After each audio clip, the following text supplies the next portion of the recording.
Coast is clear, at least for now, up Little Cottonwood Canyon. Weeks of avalanches and mudslides finally starting to slow down here.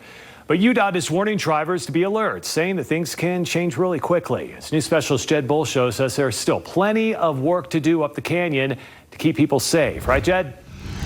Yeah, there sure is, Mike. You know, those two large mudslides came down the steep canyon walls last week and buried the road during warm weather. The cooler weather over the weekend slowed down those mudslides for now, but there's still a lot of work to do in this canyon in anticipation of the snowmelt runoff, which will still peak later this month.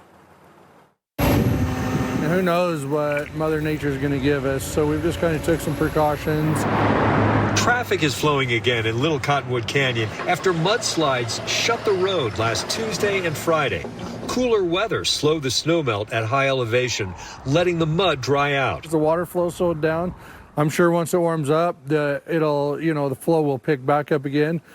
Who knows? It might come down a little bit more and it might be done. A spotter kept an eye on the slides during the weekend, and they're still on the lookout for new activity.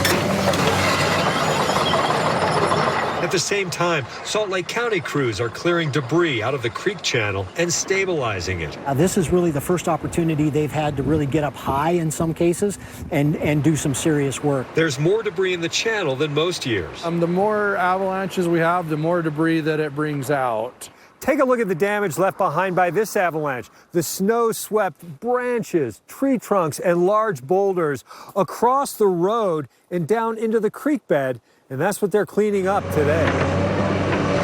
Anytime we get any kind of heavy snowpack, there's that natural trimming of trees, branches, etc. And if the snowpack gets heavy enough, it'll take the whole tree instead of just branches. The Salt Lake County Emergency Management Director says Emigration Creek has peaked and is running out of snow, although they are still watching it. City Creek and Mill Creek are the next two county creeks where they expect high flows, but no flooding if the weather continues to cooperate. We just had a meeting earlier today, and it looks like the predicted flows will stay below that flood stage for those two creeks, but they will be flowing high.